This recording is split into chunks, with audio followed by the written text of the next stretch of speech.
হে বৈকুণ্ঠৰ বাপ সমস্ত আৰু আই মাতৃসকল, ব্যাস নামৰ মহামুনি এজনে বেদ অধ্যয়ন কৰি বেদৰ সাৰ মৰ্ম নুবুজাকৈ বিভিন্ন পুৰাণ ভাৰত আদি শাস্ত্ৰসমূহ অধ্যয়ন কৰি নিজকে অগাধ পণ্ডিত আৰু জ্ঞানী বুলি জগতত খ্যাত হৈছিল। এইজন ব্যাসমুনি ঈশ্বৰৰ অংশ অৱতাৰ হ'লেও তেওঁ ৰচিত গ্ৰন্থসমূহত ভাগৱত ভক্তিৰ কথা উল্লেখ নকৰিলে, বৰঞ্চ পশু পক্ষী বধ কৰি তাৰ দ্বাৰে নানা দেৱ দেৱীৰ পূজা কৰিলে মনুষ্যৰ ধন সম্পদ ঐশ্বৰ্যই ভৰি পৰে বুলি দেখুৱালে। ব্যাসমুনিৰ এনে ভক্তিহীন শাস্ত্ৰবিলাক পাই মনুষ্য জাতি আগম পন্থত লিপ্ত হ'ব ধৰিলে। তেতিয়া প্ৰায় মানুহে নিজৰ অভীষ্ট সিদ্ধিৰ বাবে হাঁহ পাৰ ছাগলী আদি বলি বিধানেৰে পূজা অৰ্চনা কৰিব ধৰিলে। গতিকে ব্যাসমুনিৰ বচনত জগত ক্ৰমান্বয়ে ধ্বংসৰ পথলৈ গ'ল। ব্যাসৰ পৰম অন্যায় হ'ল। এই অন্যায়ৰ বাবে ব্যাসৰ মনত অশান্তিৰে আগুৰি ধৰিছে। উপায়হীন হৈ ব্যাসমুনিৰে অশান্ত মন শান্ত কৰিবৰ বাবে ব্ৰহ্মাক চিন্তা কৰিবলৈ বদৰিকাশ্ৰমত বহিলগৈ। কিন্তু কথা হ'ল, ব্যাস ধ্যানস্থ হ'ব নোৱাৰে। উগুল থুগুল মনেৰে ছটফটাই বহি থাকোঁতে হাতত বিনা যন্ত্ৰ লৈ নাৰদ মুনি ব্যাসৰ কাষ চাপিল আৰু দেখিলে যে ব্যাসমুনিৰ অস্থিৰ মনেৰে বহি আছে। নাৰদে ব্যাসক মনৰ কথা সোধাত অতি দুখেৰে নাৰদক ব্যাসে ক'লে যে, হে নাৰদ, কি দুখত মোৰ মন প্ৰাণ অস্থিৰ হৈ পৰিছে মই নাজানো। তুমিয়েই কওকচোন, মোৰ মনৰ অশান্তিৰ কাৰণ কি হ'ব পাৰে।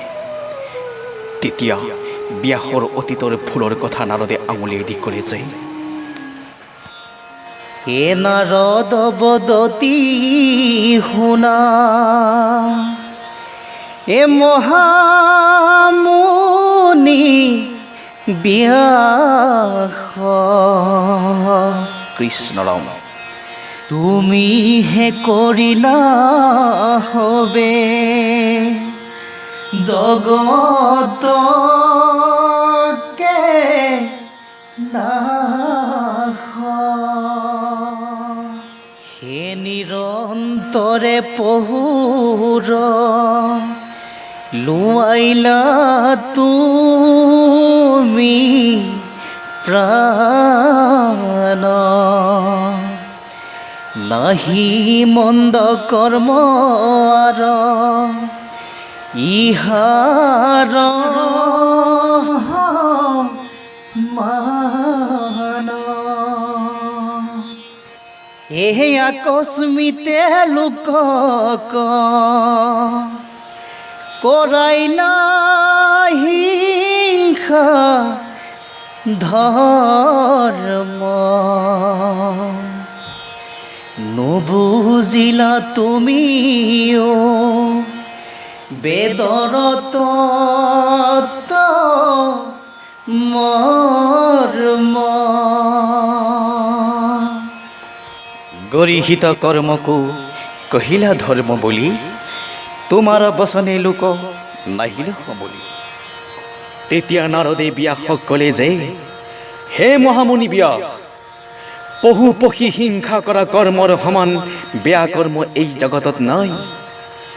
এই জীৱহিংসা কথাটো মনুষ্যক দেখুৱাই তুমি ধ্বংসৰ পথলৈ ঠেলি দিলা। এই নিন্দনীয় কৰ্মটোক ধৰ্ম বুলি আচৰণ কৰি তোমাৰ কথাত সমাজ ধ্বংসৰ পথলৈ আগবাঢ়ি গ'ল। হে স্বভাৱে লম্পট বিষ য়তনু উৰাগ, এ স্বৰ্গ পাইব বুলি ৰঙে একাতে হংস সাগ। এ ৰাম কৰৈ নানা হিংসা ধৰ্ম, নানা দেৱ পূজয়। এ পুণ্য ক্ষয় ভৈলে দুনাই নৰকত মজয়। কৃষ্ণ অৰ্থাৎ নাৰদে ব্যাসক ক'লে যে, হে মহামুনি ব্যাস, মনুষ্য জাতি এনে কামনা বাসনাৰ বাবে সদায় লোভীয়া। তাতে আকৌ তুমি পশু পক্ষী মাৰি নানা দেৱ দেৱী পুজিলে স্বৰ্গ সুখ ধন ঐশ্বৰ্য সম্পদ বুলি লোভ দেখুৱাই দিয়াত মানুহে ৰং মনেৰে শংখ চাগ কাটি নানা দেৱ দেৱী পুজিবলৈ ধৰিছে। শংখ চাগ কাটি পুজি স্বৰ্গলৈ গ'লেও পুণ্য শেষ হ'লে পুনৰ নৰকলৈ আহিব লাগে বুলি ব্যাসক নাৰদে পুনৰ দোহৰাই কৈছে। কিন্তু এটা কথা, মানুহ আৰু পশু পক্ষীৰ শৰীৰত জীৱ থকাৰ দৰে ব্ৰহ্মাকে আদি কৰি যিমানবিলাক স্বৰ্গত দেৱতা আছে সেই দেৱতাবিলাকৰো জীৱ আছে আৰু জন্ম মৃত্যু আছে। আৰু তেতিয়া শাস্ত্ৰত কৈছে, হে ব্ৰহ্মা আদি কৰি এ জীৱ যত এ ৰাম ৰাম ৰাম এ ৰাম ৰাম। আৰু ঠিক সেইদৰে ব্ৰহ্মা আদি কৰি যত আছে প্ৰাণী ছয় সমস্তৰে হুৱে জানা উৎপত্তি প্ৰলয়। গতিকে জীৱ থকা প্ৰাণীবিলাকক হত্যা কৰি জীৱ থকা দেৱতাবিলাকক পুজিলে আজন্ম পুণ্যখিনি ক্ষয় হৈ শত কোটি কোটি যন্ত্ৰণা ভুঞ্জিব লাগিব আৰু তাৰ কোনো কালে নিস্তাৰ নাই। তেতিয়া শাস্ত্ৰত আকৌ কৈছে, হে জীৱ কাতি জীৱক পূজয় পুণ্য আহে এহেহি দুখে আজন্মৰ এ পুণ্য কবি নাশে। কতু শত কোটি কোটি যন্ত্ৰণা ভুঞ্জয় এ নাহিকে নিস্তাৰতাৰ কহিনো নিশ্চয়। শেষ বৈকুণ্ঠৰ বৈষ্ণৱসকল, দেৱতাবিলাকৰো যে মৃত্যু আছে তাৰ উদাহৰণ শুনা। মনুষ্যই মৃত্যুৰ হাতৰ পৰা ৰক্ষা পাবৰ বাবে সংসাৰৰ দেৱাদিদেৱ মহাদেৱক পূজা কৰে, কিন্তু সেই মহাদেৱ শিৱৰো মৃত্যু আছে। ইয়াৰ উদাহৰণ, বৃকাসুৰ নামে এজন অসুৰে পৃথিৱীত নিজৰ বীৰত্ব দেখুৱাবৰ কাৰণে নিজৰ শৰীৰৰ মাংস কাটি কাটি জগতৰ সংহাৰ কৰ্তা শিৱক পূজা কৰিছিল। কিছুদিনৰ পিছত শিৱ সন্তুষ্ট হৈ বৃকাসুৰৰ ওচৰলৈ আহিল আৰু মৰমেৰে বৃকাসুৰক দুই বাহু মিলি সাৱটি ধৰিলে। তেতিয়া শিৱৰ হাতৰ পৰশ পাই বৃকাসুৰৰ মাংসহীন শৰীৰটো পূৰ্ণাংগ হৈ উঠিল। তেতিয়া শিৱই বৃকাসুৰক ক'লে যে, হে বৃকাসুৰ, মই তোমাৰ পূজাত সন্তুষ্ট হলো, এতিয়া তোমাৰ মনৰ বাঞ্ছা পূৰণৰ বাবে বৰ লোৱা। শিৱৰ এই কথা শুনি বৃকাসুৰে শিৱৰ পৰা এই বুলি বৰ খুজিলে, এ জাৰ জাৰ হিৰে মই হস্ত দিলে মাত্ৰ এ তেখনে মৰু কহিতো এ হুয়া স্কন্ধ পাত। অৰ্থাৎ বৃকাসুৰে শিৱক কৈছে যে, হে মহাদিদেৱ, মোক এই বুলি বৰ দিয়া যাতে মোৰ হাতখনেৰে যাৰ মাথাত স্পৰ্শ কৰা হ'ব সেইজনৰ লগে লগে মোৰ ছিগি ভাগে মৃত্যু হ'ব লাগে। তেতিয়া শিৱই উপায়হীন হৈ সেইটোৱেই হ'ব বুলি বৰ দিলে। আৰু এতিয়া চাওকচোন, বৰ পাই বৃকাসুৰৰ মনত বৰ আনন্দ হ'ল। শিৱই দিয়া বৰটো সত্য নে অসত্য পৰীক্ষা কৰি চাবৰ কাৰণে ইফালে সিফালে চালে, কিন্তু কোনো মানুহ দেখা নাপালে। বৃকাসুৰে ভাবিলে যে পৰীক্ষা কৰি চাবৰ বাবে কোনো মানুহ নাই যেতিয়া শিৱৰ মাথাতে হাতখন দি পৰীক্ষা কৰি চাওঁচোন। এই বুলি ওচৰ চাপি শিৱৰ মাথাত হাতখন দিব খোজোতেই মৃত্যুৰ ভয়ত শিৱই বিজুলীৰ বেগেৰে দৌৰিবলৈ ধৰিলে আৰু বৃকাসুৰেও শিৱৰ পিছে পিছে দৌৰিব ধৰিলে। শিৱই বৃকাসুৰৰ খেদাত দৌৰি গৈ গৈ স্বৰ্গ পালেগৈ। স্বৰ্গলৈকে বৃকাসুৰে শিৱৰ মাথাত হাত দিবৰ বাবে হাত মেলি মেলি খেদি দৌৰি গৈ আছে। শিৱয়ো কৈলাসলৈকে দৌৰিছে, তাতো সাৰিব নোৱাৰি ভগৱন্ত কৃষ্ণই বাস কৰি থকা শ্বেতদ্বীপ পালেগৈ। শিৱৰ মৃত্যুৰ সম্ভাৱনা দেখি শিৱক ৰক্ষা কৰিবৰ কাৰণে শ্ৰীকৃষ্ণই ব্ৰহ্মচাৰী বেশ ধৰি বৃকাসুৰৰ ওচৰলৈ আগবাঢ়ি আহিল। বৃকাসুৰেও ব্ৰহ্মচাৰীজনক দেখি সেৱা জনালে। তেতিয়া ব্ৰহ্মচাৰীজনে বৃকাসুৰক ক'লে যে, বৃকাসুৰ, অলপ ৰখচোন। তেতিয়া বৃকাসুৰেও খন্তেক সময় ৰ'ল। তেতিয়া ব্ৰহ্মচাৰীজনে বৃকাসুৰক ক'লে যে, হে বৃকাসুৰ, শিৱ তোমাৰ ইষ্ট দেৱতা। কি কাৰণে তোমাৰ ইষ্ট দেৱতা শিৱক ইমান দূৰলৈকে খেদি খেদি তাৰণা দিছা? এই বুলি কত বৃকাসুৰে ব্ৰহ্মচাৰীজনক ক'লে, এ শৰীৰৰ মাংস কাটি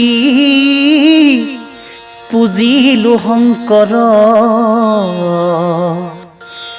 এ তুষ্ট হৈয়া বোলে লয়ো এ দিও ইষ্ট বৰ, এ মই বোলো জাৰ জাৰ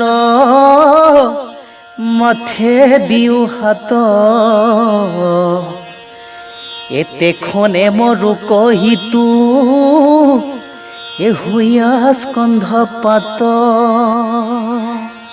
এহি হৌকা বুলি বৰ দিলা ভূত নাথ, ময়ো বোলো তোৰ মস্ত কতে দিও হাত। বৃকাসুৰে ব্ৰহ্মচাৰীজনক এই বুলি উত্তৰ দিলে যে, হে ব্ৰহ্মচাৰী, মই শৰীৰৰ মাংস কাটি কাটি শিৱক পুজিলো। শিৱই মোৰ ভক্তিত সন্তুষ্ট হৈ মোক বৰ ল'বলৈ ক'লে। তেতিয়া মই শিৱৰ পৰা এই বুলি বৰ ল'লো যে, মই যাৰ যাৰ মাথাত হাতে স্পৰ্শ কৰিম সেইজন লগে লগে ভস্ম হৈ মৃত্যু হ'ব লাগিব বুলি কোৱাত শিৱই তথাস্থ বুলি ক'লে। আৰু ময়ো ভাবিলোঁ যে শিৱই দিয়া বৰটো সঁচা নে মিছা পৰীক্ষা কৰি চাবৰ কাৰণে এনেদৰে শিৱৰ পিছে পিছে দৌৰি আহিছোঁ। এই বুলি কোৱাত সন্যাসীজনে বৃকাসুৰক ক'লে যে, আপোনাৰ মুণ্ডত পুনি দিয়া হাত, শুইনো এটি ক্ষণে জানিব খ্যাত। অৰ্থাৎ, হেৰি বৃকাসুৰ, তোমাৰো এটা নিজৰ মাথা আছে। গতিকে তুমি নিজৰ মাথাত হাত দিলেই গম পাবা যে শিৱই দিয়া বৰটোত মানুহ ভস্ম হৈ মৃত্যু হোৱাৰ কথাটো সঁচা নে মিছা। সন্যাসীজনৰ কথাত পতিয়ন গৈ বৃকাসুৰে নিজৰ মাথাত হাতখন দিয়াৰ লগে লগে ভস্ম হৈ মৃত্যুমুখত পৰিল। সন্যাসীৰূপী ভগৱন্তৰ কৃপাত শিৱৰ কোনোমতে প্ৰাণ ৰক্ষা পৰিল। তেতিয়া শিৱই দণ্ডৱত হৈ ভগৱন্তক প্ৰণাম কৰি কৈছে যে, এই দণ্ডৱতে পৰি যায় কৰিয়া প্ৰণতি, এ তোমাৰ প্ৰসাদে আজি এৰাইলো দুৰ্গতি। কৃষ্ণৰাম, গতিকে হৰিৰ বাহিৰে পৃথিৱীত যিমানবিলাক দেৱতা আছে সেই দেৱতাবিলাক কেতিয়াবা ৰাজ্য এৰি কালৰ ভয়ত পলাই ফুৰিব লগা হয়। সেই দেৱতাবিলাকে নিজৰ ভক্তক কেনেকৈ কালৰ হাতৰ পৰা ৰক্ষা কৰিব? গতিকে কালৰ ভয়ত পলাই ফুৰা দেৱতাবিলাকক সেৱা কৰি সুখ পাবলৈ আশা কৰাতকৈ ৰজাৰ ঘৰত চাকৰ কৰি খাই সুখ পোৱাটোৱেই বেছি ভাল। কাৰণ ৰজাৰ যিমান দিন ৰাজত্ব থাকিব সিমান দিন চাকৰজনে সুখেৰে খাই থাকিব পাৰিব। তেতিয়া শাস্ত্ৰত কৈছে, এ হৰি বিনে আচন্ত বৰ যত দেৱ, আপোনাক ৰাখিবে ক শক্তি নাহি কেৱ। কৃষ্ণৰ এ নাহি আপোনাৰ পুৰী কালৰ ভয়ত, এ তাৰা হবে আন কৰা শিৱকে নমত। হেৰাম দেৱতা তো কৰি আনি পতি হেৱা ভাল এ সুখে দুখে ভিতৰ এ থাকে যত কাল ব্ৰহ্মা বিষ্ণু শিৱ এই তিনিওজনকে আমি মনুষ্যই দেৱতা বা ঈশ্বৰ বুলি জ্ঞান কৰোঁ, কিন্তু শিৱই কৈছে যে আমি তিনিওজন দেৱতা বা ঈশ্বৰ নহয়, হৰিৰ আজ্ঞাবাহী দেৱতাহে মাথো। হৰিৰ আজ্ঞাৰ অবিহনে আমি সংসাৰত একো কাৰ্যই কৰিব নোৱাৰোঁ। সৃষ্টি কৰিবৰ ইচ্ছা হেতু হৰিয়ে ব্ৰহ্মা বিষ্ণু শিৱৰ এই তিমূৰ্তি ধাৰণ কৰিছে। সত্য, ৰস আৰু তম এই তিনি গুণৰ গৰাকী হ'ল কৃষ্ণ, আৰু কৃষ্ণই সত্য। আমি দেৱতাবিলাক মিছা বুলিহে শিৱই কৈছে। তেতিয়া শাস্ত্ৰত কৈছে, নাজানি সেই লোকে তিনি দেৱ বোলে তিনিও সুন্ত ঈশ্বৰ, হৰিব্ৰতী ৰেকে আমি কিছু নোহে তাহানেহে আজ্ঞা পৰ। আপুনি মুৰাৰী তিনি মূৰ্তি ধৰি সৃষ্টি কৰিবাক ইচ্ছা, সত্য ৰজ তম আপুনি ঈশ্বৰ, বৃথা হবি আমি মিছা। শিৱই কৈছে যে ব্ৰহ্মাই স্বজন বিষ্ণুৱে পালন আৰু মই শিৱই সংহাৰ কৰোঁ। তিনিওজনে স্বজন পালন আৰু সংহৰণ কৰা শক্তি আমাৰ নহয়, এই শক্তি কেৱল ভগৱান কৃষ্ণৰহে। কৃষ্ণৰ শক্তিৰে শক্তিমান হৈ সপ্তভুৱন স্বজন পালন আৰু সংহৰণ কৰিছোঁ বুলি শিৱই কৈছে। তেতিয়া আকৌ শাস্ত্ৰত কৈছে, হে তোমাৰে হেতে যেইটো এ শপত ভুৱন এ স্ৰজু পালো আমিও এ কৰো সংঘৰণ। কৃষ্ণ ৰাম।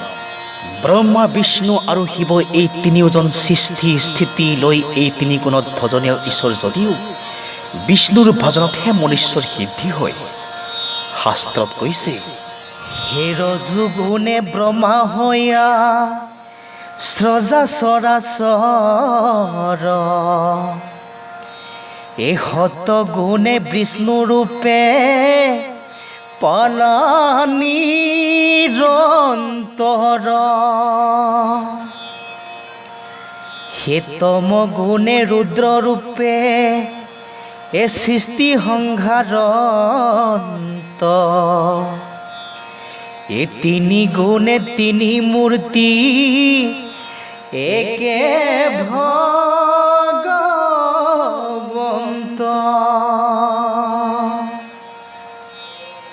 এ যদ্যপি ভজনী হন্ত তিনিও ঈশ্বৰ হে তথাপিতো বিষ্ণু তেহে এই ধীমনু ঈশ্বৰ। ৰাম ৰাম। শিৱ আদি অন্য দেৱ দেৱতাবিলাকৰ নিৰ্মালি গ্ৰহণ কৰিলে সি চাণ্ডাল হয় আৰু হেজাৰ কল্প নৰকাগ্নিত দগ্ধ হ'ব। তেতিয়া শাস্ত্ৰত কৈছে, নিৰ্মাল্যং শংকৰাদীনাং স সন্ধালো ভৱেদ ধ্ৰুৱম কল্পকোটি সহস্ৰাণি পৈশ্ৰতে নৰকাগ্নিনা। এতিয়া দেখা গ'ল দেৱতাবিলাকত শৰণ লোৱা ভক্তসকলক পৰম অজ্ঞানী বুলিহে কৈছে। এবাৰ বৃত্তাসুৰ নামৰ এজন অসুৰৰ যুদ্ধত হাৰি দেৱতাবিলাক পলাই ফুৰিছিল। তেতিয়া বৃত্তাসুৰৰ পৰা ৰক্ষা পাবলৈ কৃষ্ণক স্তুতি কৰি শৰণ পখি দেৱতাবিলাকে কৈছে যে, হে প্ৰভু তুমি নিৰ্গুণ আৰু পৰম ঈশ্বৰ, আমি দেৱতাবিলাক মায়াৰ অধীন। তোমাৰ দৰে পৰম ঈশ্বৰক এৰি ক্ষুদ্ৰ দেৱতাত শৰণ লোৱাটো একমাত্ৰ অজ্ঞানীহে কাম, আৰু আমাৰ দৰে দেৱতাবিলাকত শৰণ লৈ তৰিম বুলি ইচ্ছা কৰাটো কুকুৰৰ নেজত ধৰি সাগৰ পাৰ হ'বলৈ বৃথা চেষ্টা কৰাৰ দৰেহে হয়। কিন্তু সাগৰ পাৰ হ'ব নোৱাৰে, অৰ্থাৎ মুক্তি নাপায় বুলি দেৱতাবিলাকে কৃষ্ণক কৈছে। হে বিত্ৰত হাৰি যুদ্ধ এ যত দেৱগণ এ কৃষ্ণ কৰন্ত স্তুতি হে পখিয়া হৰণ হে নয়নিৰ গুণ তুমি হে পৰম ঈশ্বৰ হে মায়াৰ অধীন আমি হে দেৱতা অপৰ হে তোমাক এৰিয়ালয় এ আমাৰ তহৰণ তাত পৰে নাহি কেপ হে ৰমজ্ঞজন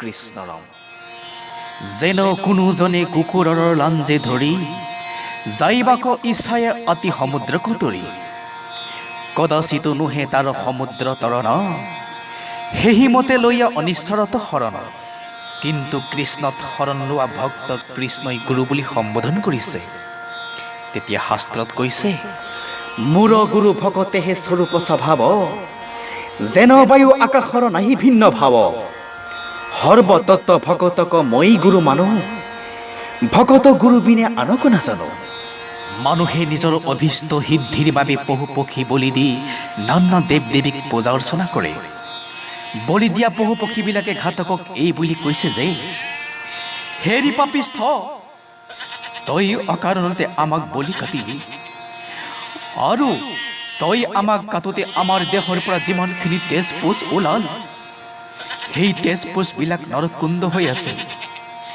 তইও তাতেই পৰি থাকিবি এই বুলি বলি দিয়া পশু পক্ষীবিলাকে ঘাতকক কৈছে এ নজানি পাপিষ্ঠ তই অকাই যে কাটিলি মোক আপুনিয়ে ৰাইবি কেন কৰি হে মোৰ তেজ পূজা যত নৰ ককুন্দু হৈ আছে এ তথাতে থাকিবি তই পৰি কৃষ্ণ ৰাম পাপৰ পৰা উদ্ধাৰ হ'বলৈ হ'লে পশু পক্ষী বলি দি নানা দেৱ দেৱীক পূজা কৰিব নালাগে কাৰণ দেৱতাবিলাকে বলি দিয়া পশু পক্ষীৰ তেজ মাংস খোৱাটো বাদেই মহাপাপৰ বস্তু বুলি হাতেৰেও স্পৰ্শ নকৰে তেতিয়া শাস্ত্ৰত কৈছে হে জীৱা আছে পাপ কৰি এতেবে ভজা শীঘ্ৰে হৰি এ নভজিবা ন দেৱতাক এ যত মানে দিয়া বলি পাত কিৰ বস্তু বুলি এই একো দেবে এনুসু অন্তক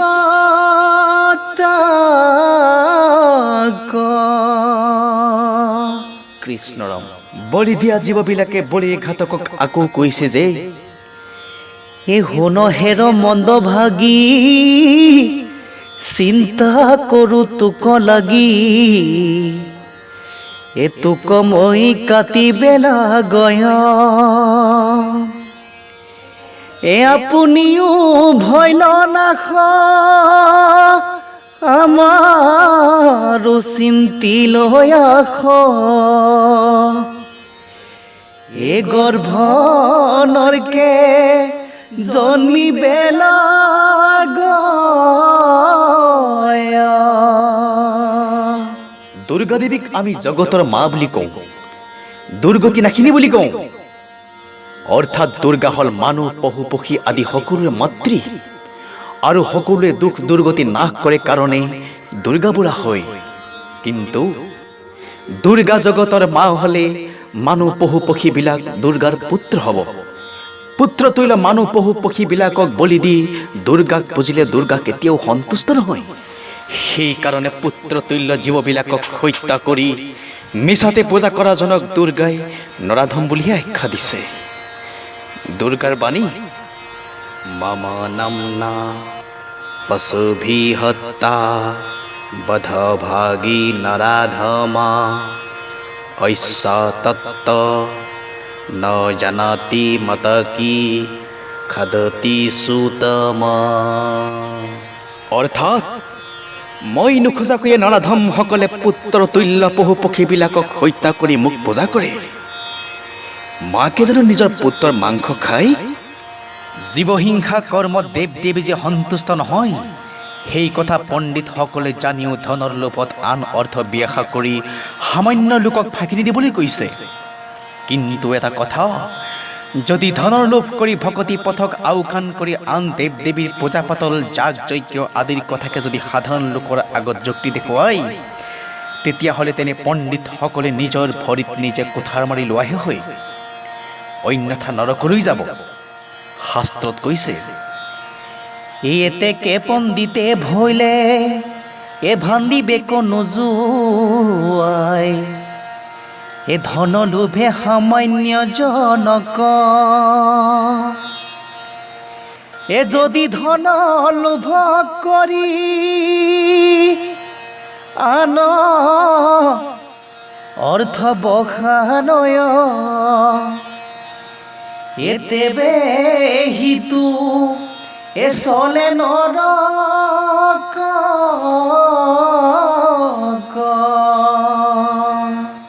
কৃষ্ণ। আৰু হত্যা কৰা পশু পক্ষীবিলাকে হত্যাকাৰীজন পৰলোকলৈ যোৱাৰ বাটত খাবি থাকে।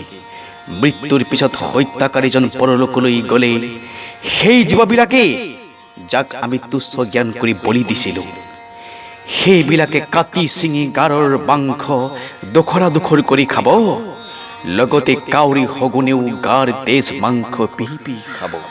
আৰু যন্ত্ৰণা ভুঞ্জিবৰ কাৰণে মৰি মৰি জীয়াই থাকিব।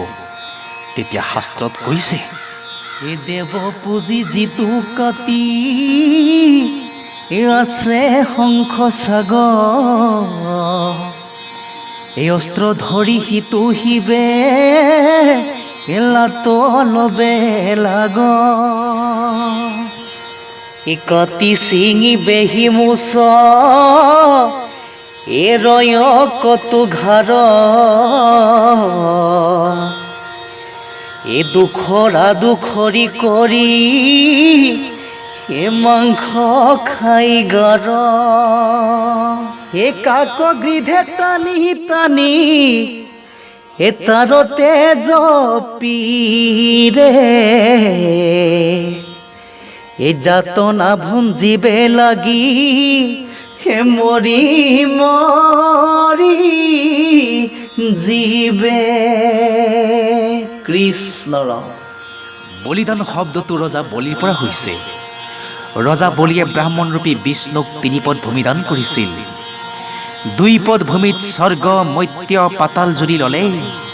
3 পদ ভূমি দিবলৈ ঠাই নোহোৱাত ৰজা বলিয়ে নিজৰ মূৰটো পাতি দিলে। তেতিয়া ব্ৰাহ্মণৰূপী বিষ্ণুৱে বলিৰ এই শিৰদানত সন্তুষ্ট হৈ বৰ দিলে, হে মহাৰাজ বলি, এই দানেৰে তুমি পৃথিৱীত অমৰ হৈ থাকিবা। কিন্তু আজিৰ মানৱে বলিৰ নামত নিজ শিৰি বা মূৰটো নিদি হাঁহ পাৰ ছাগলী আদি বলিদান দিয়ে। কৃষ্ণই কৈছে, মই হে একমাত্ৰ ঈশ্বৰ।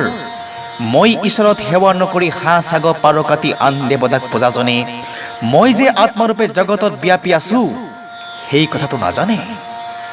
সেইজনে মোকেই কাটিছে আৰু মোৰেই তেজ মাংস খাইছে বুলি কৃষ্ণই কৈছে।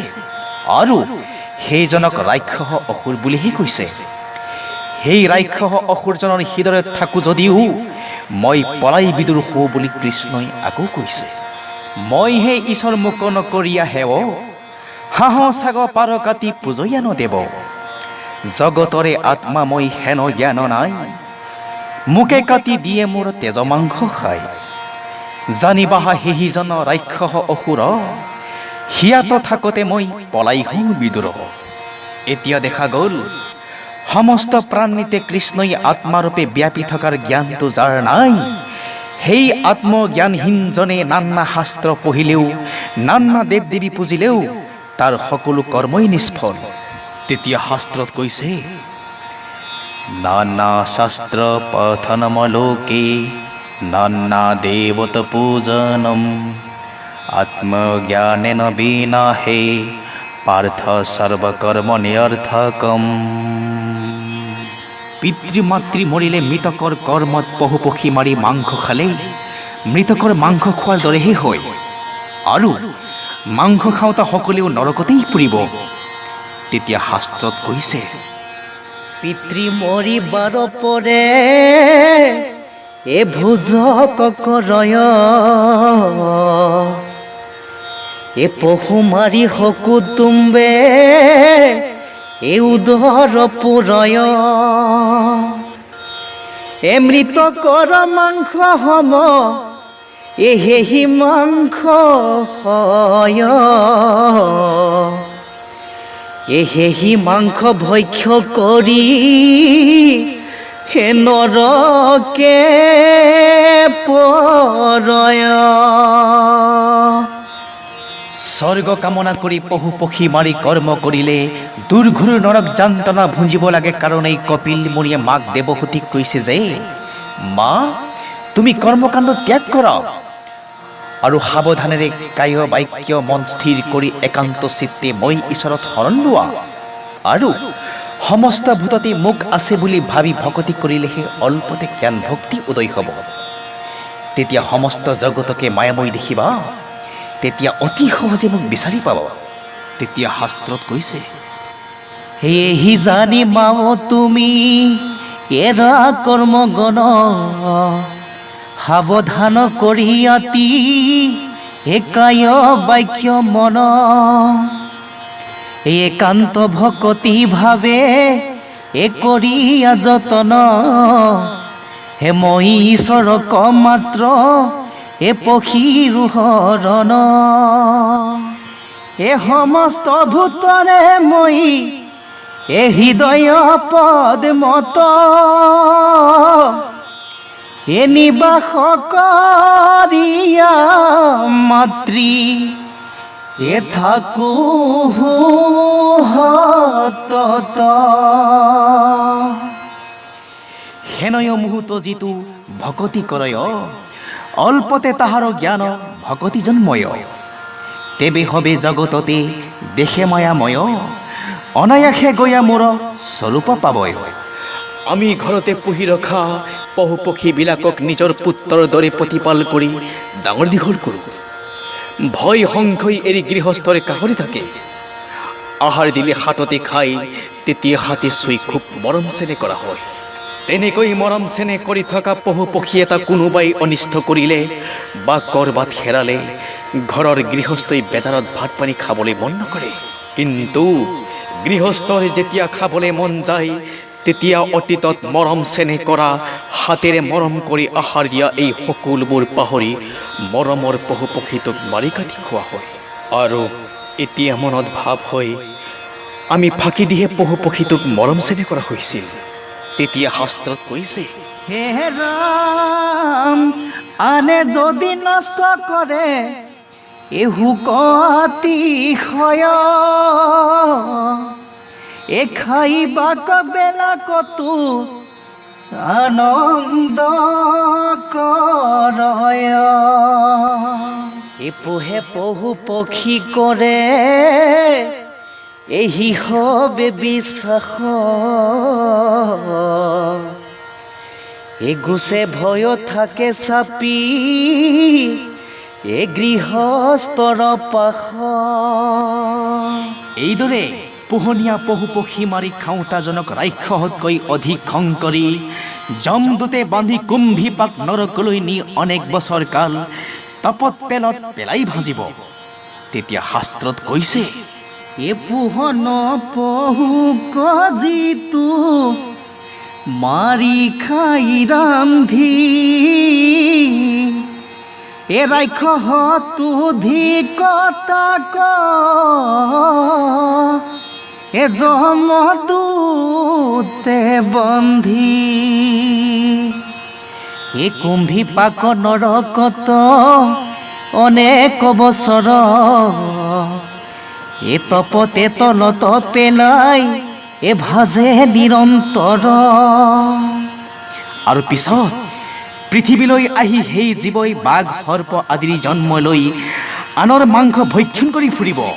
আকৌ কৈছে, মৰি জন্ম লভিয়া তাহাৰ জন্ম পাই, পাছে বাঘ সৰ্প হৈয়া ফৰে মাংস খায়।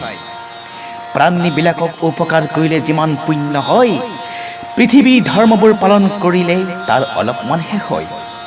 তেতিয়া শাস্ত্ৰত কৈছে, হে ভকতৰ পুণ্য মানে হে জানা নিষ্ট কৰি, হে প্ৰাণী উপকাৰৰ পকু নোহে হৰি।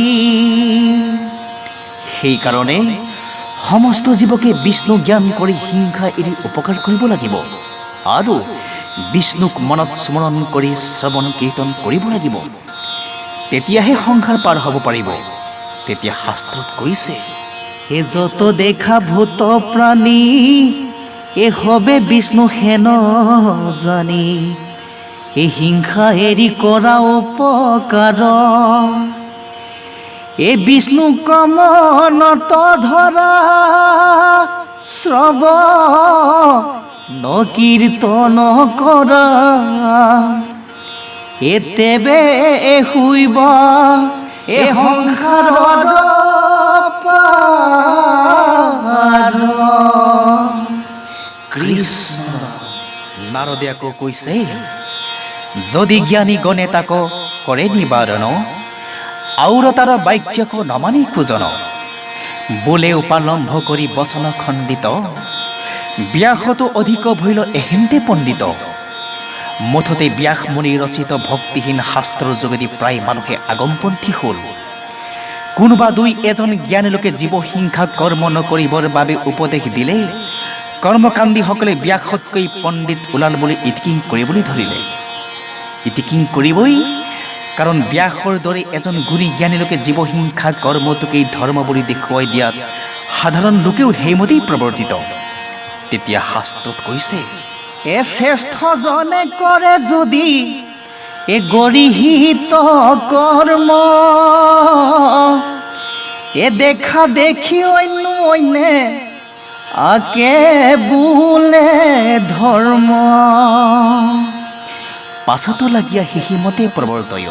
নাৰদে ব্যাস মুনিক আকৌ কৈছে যে, প্ৰকৃতি কহিলা তুমি আনহে ধৰ্মক, নকৈলা প্ৰখ্যাত কৰি কৃষ্ণ কীৰ্তনক, সিজিল তোমাতোৰ সি পৰম অন্যায়, নাহি সুস্থ চিত্ত তব এহি অভিপ্ৰায়। অৰ্থাৎ নাৰদে কৈছে যে, ব্যাসে যিবোৰ শাস্ত্ৰ ৰচনা কৰিলে সেইবিলাক শাস্ত্ৰত তপ জপ পূজাৰ তীৰ্থস্থান আদিৰ কথাহে কোৱা হ'ল। আৰু যাগ যজ্ঞত নিৰপৰাধী পশুবোৰ বলি দি অজ্ঞ লোকসকলক স্বৰ্গসুখ লভাৰ লোভ দেখুৱাই দি যি মন্দৰ কৰ্মবোৰ কৰিবলৈ নিৰ্দেশ দিলে তাত বেদৰ মূল মন্ত্ৰ হৰিনাম প্ৰকাশ নাপালে। ব্যাসৰ মহা অন্যায় হ'ল, আৰু তাৰ বাবেই যে ব্যাসৰ চিত্ত অশান্ত হৈ পৰিছে তাক নাৰদে সোঁৱৰাই দিলে। ব্যাস মুনিৰ দৰে গুণী জ্ঞানী লোকে সাধাৰণ লোকক উপদেশ দি বেয়া পথলৈ ঠেলি দিলে ব্ৰহ্মাণ্ডৰ বধৰ সমান পাপ হ'ব, আৰু ব্যাসৰ দৰে চিত্ত অশান্ত হৈ থাকিব। তেতিয়া শাস্ত্ৰত কৈছে, এক গোটি জীৱ যদি নৰকক যায়, জানিবা তাক ব্ৰহ্মাণ্ডৰ বধে পায়। নাৰদে ব্যাসক আকৌ কৈছে যে, হে মোৰ উপদেশে কৰা এ ভাগৱত শাস্ত্ৰ, এ প্ৰচাৰক গোবিন্দৰ গুণ নাম মাত্ৰ। কৃষ্ণ ৰাম। এ শ্ৰৱণ কীৰ্তন মাত্ৰ এ কৰো কণি শেষ, দূৰ হওক তোমাৰ হে নৰ মহাক্লেশ। যদ্যপি ভকতি নৱবিধ মাধৱৰ, শ্ৰৱণ কীৰ্তন তাতো মহাশ্ৰেষ্ঠতৰ। অৰ্চন বন্দন ধ্যান সমস্ততে কৰি, যশ কীৰ্তনতো অতি তুষ্ট সন্তোষৰি। ব্যাস মুনিৰ অন্তৰত ভক্তিভাৱ উদয় হওক, লগতে জগতখনো বিনাশৰ পৰা ৰক্ষা পাওক, সেই উদ্দেশ্যে মায়াময়ী বেদ ধৰ্ম সবাকো ত্যাগ কৰি একমাত্ৰ কৃষ্ণৰ গুণকীৰ্তন বনাই এখন ভকতিপূৰ্ণ শাস্ত্ৰ ৰচনা কৰিবলৈ নাৰদে ব্যাসক উপদেশ দিলে, যাতে ব্যাসৰ মনৰ অশান্তৰ কষ্টখিনি আঁতৰি যায়। ভগৱানৰ নৱবিধ ভকতি অৰ্চন বন্দন ধ্যান সমস্ততে কৰি শ্ৰৱণ কীৰ্তন ধৰ্মই হৈছে প্ৰধান ভকতি। এই শ্ৰৱণ কীৰ্তন ভকতিত ভগৱান অতি সহজে তুষ্ট হয়। নাৰদৰ দৰে যিসকলে হৰি ভক্তিৰ উপদেশ দি জীৱক উদ্ধাৰ কৰে, সেই হৰি ভক্তিৰ উপদেশ দি জীৱক উদ্ধাৰ কৰাজনে যি ফল পায়, জ্ঞান দান তপ ব্ৰত কৰাজনে ভক্তিৰ উপদেশ দিয়াজনৰ কোটি কোটি ভাগৰ ৰেণুৰ সমান পুণ্য পাব নোৱাৰে। শাস্ত্ৰত কৈছে, যজ্ঞ দান তপ ব্ৰত কৰে যত যত, একোটি ভাগো ইহাৰ ৰেণুক সমলৈ, এ হৰি ভক্তি দান দিলে এ যিটো ফল হুই, একোটি জীৱক যিটো এ নিস্তাৰ কৰয়, এ যত পুণ্য হুৱে তাক এ পাৰ নাহি কয়। নাৰদে কৈছে, ভকতে যতেক লয় নাম গুণ চয়, তাৰ মালা গাঁঠিয়া বিধন্ত কৃপাময়। অৰ্থাৎ ভকতে যিমানেই ভগৱন্তৰ গুণনাম লয়, সিমানেই ভগৱন্তই তেওঁৰ প্ৰতিটো নামকে মালা গাঁঠি শৰীৰত পিন্ধে। ভকত বুলিলে শিৱৰ সেৱক, বিষ্ণুৰ সেৱক আৰু অন্যান্য দেৱ দেৱীৰ সেৱক কোৱা হয়। কিন্তু ভকত শব্দটোৰ তিনিটা আখৰ আছে। সেই পৰম বৈষ্ণৱসকল, এই তিনিটা আখৰ শব্দই যি অৰ্থ বুজাইছে, সেই শব্দকেইটাৰ অৰ্থমতে চলাজন হে প্ৰকৃত ভকত হিচাপে খ্যাত। হে ৰাম, এ ভ শব্দে ভগৱন্ত, এ ভৱ বিমোচন, এ ভজন ভক্তিতে তুষ্ট, এ সুন্ত নাৰায়ণ। ক শব্দে কৃষ্ণ ভজি, এ পবিত্ৰ পৰম, আত্মা কমানন্ত কৃষ্ণ, এ সমস্ততে সম।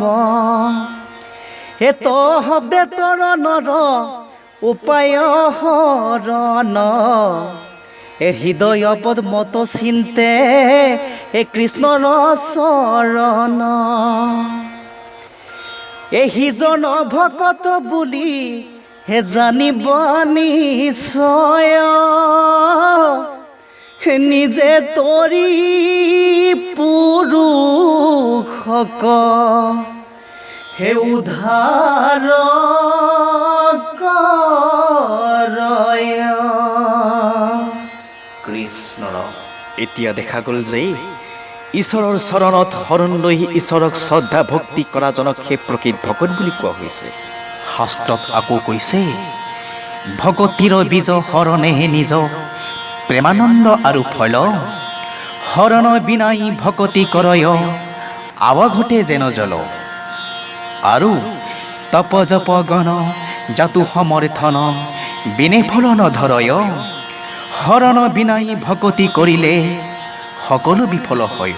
এনে শৰণত ঈশ্বৰ ব্ৰতিৰেকে আন দেৱ দেৱীৰ সেৱা পূজাৰ স্থান নাই। ঈশ্বৰৰ শৰণত জীৱতৰণৰ উপায় আছে, আনহাতে অন্য দেৱ দেৱীৰ সেৱা পূজাত জীৱতৰণৰ উপায় নাই। তেতিয়া শাস্ত্ৰত আকৌ কৈছে, হে জগতৰে আত্মা হৰি দেৱ নাৰায়ণ, এ তাহান সেৱাত হয়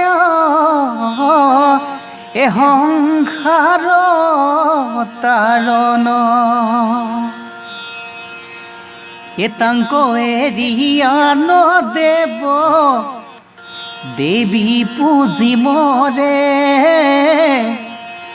এ পৃথিৱী ভ্ৰমিয়া হিতু, এ নৰক ভোগ কৰে। ভক্তিত হে ভগৱান তুষ্ট হয়। তেতিয়া শাস্ত্ৰত আকৌ কৈছে, কেৱলে ভকতি মাত্ৰ মোক কৰে বৈশ্য, কহিলো উদ্ধৱ ইটো তোমাৰ ৰহস্য।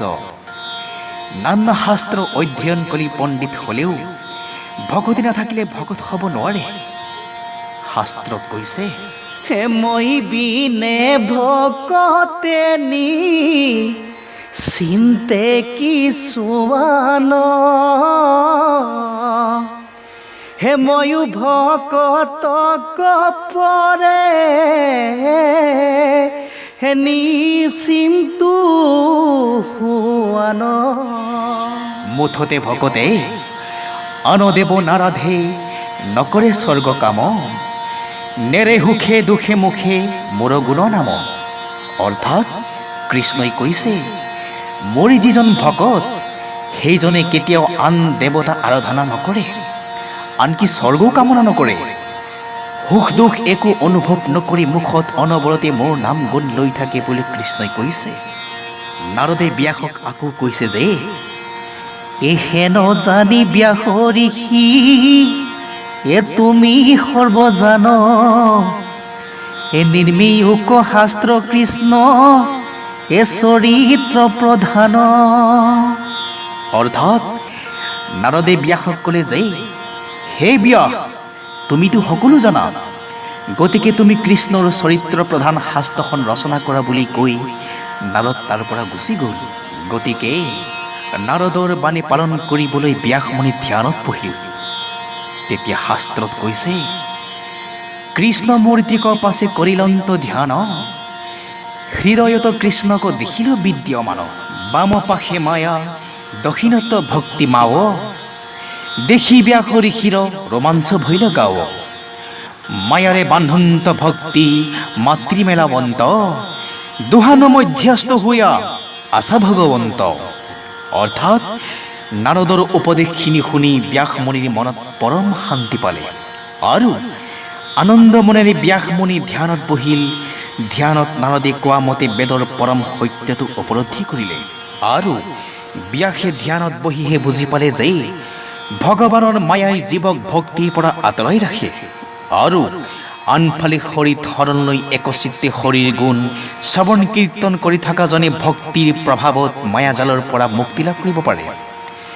ইয়াকে বুজি পাই ব্যাসে বৈকুণ্ঠৰ কল্পতৰু ভাগৱত শাস্ত্ৰখন ৰচনা কৰিলে ইতিমধ্যে ব্যাসে ৰচনা কৰা শাস্ত্ৰসমূহৰ দ্বাৰা প্ৰচাৰ কৰা পূজা পাতল যাগ যজ্ঞৰ পন্থাসমূহ ভুল বুলি হৃদয়ংগম কৰিলে আৰু সেইবোৰ নাকচ কৰি মহাভাগৱত শাস্ত্ৰখন ৰচনা কৰিলে গতিকে নাৰদৰ উপদেশতহে হৰিনাম ধৰ্ম প্ৰকাশ কৰি বেদৰ তত্ত্বাদিৰ সাৰমৰ্ম মহাভাগৱত শাস্ত্ৰ প্ৰচাৰ কৰি ব্যাসমুনিয়ে জগতৰ উপকাৰ কৰিলে ব্যাসে ৰচনা কৰা ভাগৱত শাস্ত্ৰখনৰ পদবিলাক পাপৰ অন্ত এই শাস্ত্ৰ শ্ৰৱণ কৰা মাতৃ মায়াময়ী সংসাৰ পাৰ হ'ব পাৰি ভাগ্যৱশে কলিৰ যুগত এই ভাগৱত শাস্ত্ৰখন প্ৰচাৰ হ'ল কাৰণ এই শাস্ত্ৰখনে জগতৰ ঈশ্বৰ কৃষ্ণক প্ৰকাশ কৰিলে যাৰ নাম ল'লে নৰকৰি যাতনা তৰিব পাৰি সেইজন ঈশ্বৰ কৃষ্ণ দেৱতাক এৰি যিসকলে আন দেৱ দেৱী পূজে সেইসকল একো নুবুজা অসুৰাহ্য বুলিহে কৈছে তেতিয়া শাস্ত্ৰত কৈছে এ শুনা সাৱধানে আবে এ হবে হবা সদ এ পাপৰ অন্তক মহা এ ভাগৱত পদ এ ভাগ্যে ভৈলা আহিহিতু এ কলিৰ প্ৰচাৰ এ শ্ৰৱণ মাত্ৰকে কৰে এ সংসাৰৰ পাৰ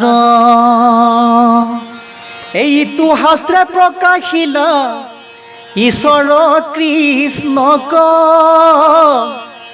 এ যাৰ নামে নিস্তাৰয় যাতনা নৰক হেন দেৱ এৰি যিটো আন দেৱ পূজে অসুৰ ৰাক্ষ হেহি একোকে নুবুজে গতিকে কৃষ্ণত একান্ত ভক্তি ভাৱ নাথাকিলে ভাগৱত শাস্ত্ৰখন 7 দিন 7 ৰাতি পঢ়িলেও ইয়াৰ অৰ্থ বুজিব নোৱাৰে তেতিয়া শাস্ত্ৰত আকৌ কৈছে এ কিন্তু কৃষ্ণ চৰণত একান্ত ভকতি যাৰ সিহে আৰু বুজে অভিপ্ৰায় কৃষ্ণত ভকতি বিনে পঢ়ি শুনি ৰাতি দিনে বুজিবে বাপৰ গহনা নাৰদে ব্যাসক কৃষ্ণৰ চৰিত্ৰ থকা ভাগৱত শাস্ত্ৰখন এই কাৰণেই ৰচনা কৰিবলৈ কৈছে যে কলিৰ যুগত কৃষ্ণৰ চৰিত্ৰ শুনি পুণ্য হোৱাৰ বাহিৰে অন্য কৰ্মত পুণ্য নাই। সেইকাৰণে কলি দুৰ্ঘোৰ সংসাৰ নিকাৰৰ পৰা পৰিত্ৰাণ পাবলৈ হ'লে একমাত্ৰ কৃষ্ণৰ চৰিত্ৰকে শ্ৰৱণ কীৰ্তন কৰিব লাগিব। তেতিয়া শাস্ত্ৰত আকৌ কৈছে, এ শুনিও সৰ্বজন এ কৃষ্ণৰ চৰিত্ৰ, এয়াত পৰে আৰু পুণ্য এ নাহি কে কলিত, এহেন জানি কৃষ্ণৰ ৰস এৰিত্ৰ কৰা সাৰ, এতেবে হে তৰিবা ঘূৰ সংসাৰ নিকাৰ। কৃষ্ণৰাম ভাগৱত পঢ়িলেও আৰু শুনিলেও ভাগৱতৰ প্ৰকাশ কৰা ঈশ্বৰ কৃষ্ণক কলিৰ বহু লোকে ভজিব নোৱাৰিব। আৰু কোনো লোকে ভকতিৰ পন্থলৈ অহা গম পালে পাখণ্ডুসকলে মতিভেদ কৰি ভক্তি পন্থৰ পৰা আঁতৰাই নিব। তেতিয়া শাস্ত্ৰত কৈছে, যিটো জনে মনুষ্যৰ ভেদ কৰে মতি, কৰিবা কনেদে যিটো হৰিত ভকতি, বৈতৰণে নদীত পেলাবে দুতে ধৰি, মলমূত্ৰ জলমাত্ৰ পিয়ৈ পেট ভৰি।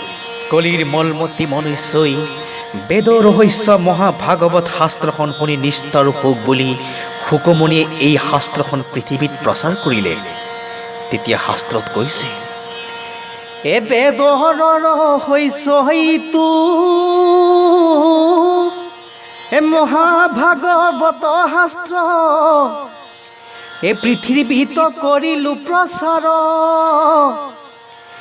কলিৰ মলিন লোকে এ শুনি হবে নিস্তৰোক, এই অভিপ্ৰায় হেনহে আমাৰ।